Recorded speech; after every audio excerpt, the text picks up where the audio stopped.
नमस्कार, मैं हूं मनमोहन भट्ट।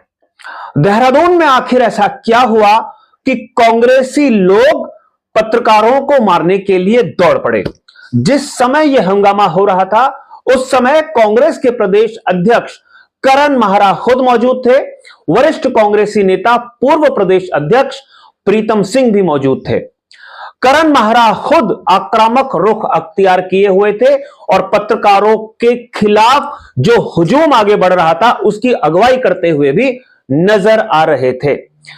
प्रदेश के नेताओं के ऐसे व्यवहार की कहानी क्यों हुई, यह मैं आज आपको बता रहा हूं। उत्तराखंड कांग्रेस बड़े दिनों बाद आज सड़कों पर निकली। राज्य सरकार के खिलाफ अपना गुस्सा जाहिर करने के लिए यूथ कांग्रेस अपने वरिष्ठ नेताओं के साथ सड़क पर आंदोलन कर रही थी, धरना प्रदर्शन घेराव कर रही थी। राज्य सरकार से नौकरी की बात कर रही थी, नशे मुक्ति की बात कर रही थी। पुलिस इन कांग्रेसी जनों को गिरफ्तार करके पुलिस लाइन में लेकर आते हैं और पुलिस लाइन में पहले से ही पत्रकार समूह मौजूद था। पत्रकारों का क्रिकेट मैच चल रहा था और आज फाइनल मैच था। मैच संपन्न हो चुका था और प्राइज डिस्ट्रीब्यूशन का कार्यक्रम हो रहा था। कांग्रेस के नेताओं को शायद पत्रकारों के ये मैच अच्छे नहीं लगे। प्राइज डिस्ट्रीब्यूशन कार्यक्रम में जो कैबिनेट मंत्री हैं सौरभ बहुगुणा वो मौजूद थे और शायद सौरभ बहुगुणा को देखकर कांग्रेसी जनों का पारा चढ़ गया।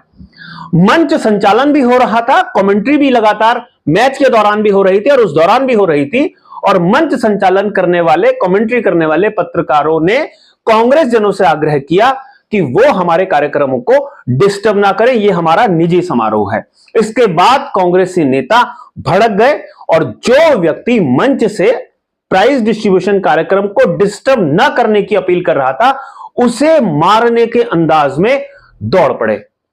कुछ पत्रकारों ने बीच बचाव करने की कोशिश की। सामाजिक रूप से सक्रिय कुछ कांग्रेसी नेताओं ने भी बचाव करने की कोशिश की, लेकिन उनकी कोशिश नाकाम होती हुई नजर आई क्योंकि खुद करण माहरा भी अगुवाई कर रहे थे जो लोग आक्रामक मुद्रा में नजर आ रहे थे। कई महिला पत्रकार भी थी, उनके साथ धक्का मुक्की भी हुई। कुछ पत्रकारों का गला तक पकड़ा गया, इस तरीके की रिपोर्ट भी कई पत्रकारों ने की है। प्रीतम सिंह ने हालांकि बीच बचाव करने की कोशिश की, लेकिन उनकी किसी ने एक नहीं सुनी और हंगामा लगातार बढ़ता ही गया। पुलिस भी इसके लिए तैयार नहीं थी। उन्हें अंदाजा भी नहीं था कि जिन्हें गिरफ्तार करके, सिंबॉलिक रूप से गिरफ्तार करके पुलिस लाइन में लाया जा रहा है, वो इस तरीके की हरकत या ऐसा हंगामा भी कर सकते हैं। आमतौर पर पत्रकारों के साथ राजनीतिक दलों के नेताओं का रवैया सौहार्दपूर्ण होता है।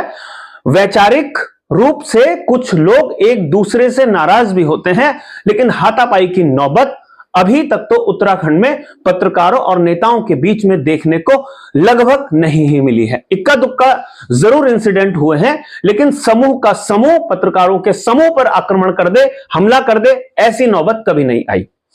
आज ऐसा क्या हुआ कि कांग्रेसी इतने भड़के हुए थे सरकार पर कि अपना गुस्सा वो पत्रकारों पर निकालने के लिए पूरी तरीके से तैयार हो गए।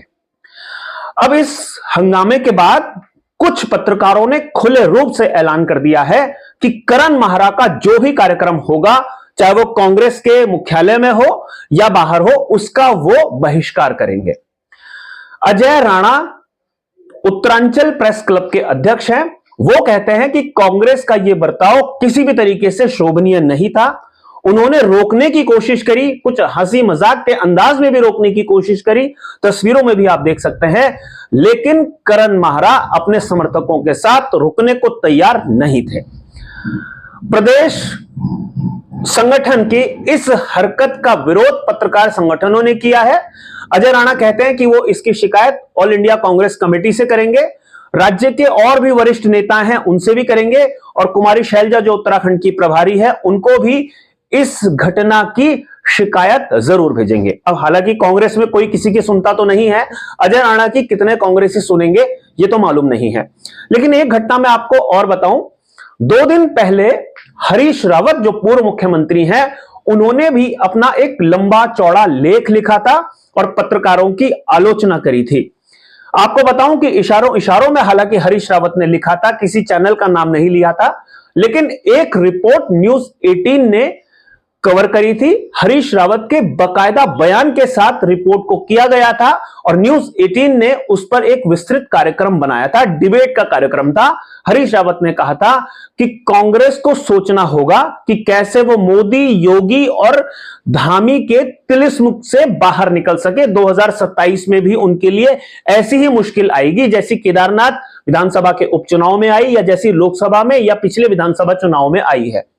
जब यह पूरा प्रोग्राम बना, हमने भी उस रिपोर्ट को कवर किया था, आपको मैं उसका लिंक डिस्क्रिप्शन बॉक्स में दे दूंगा।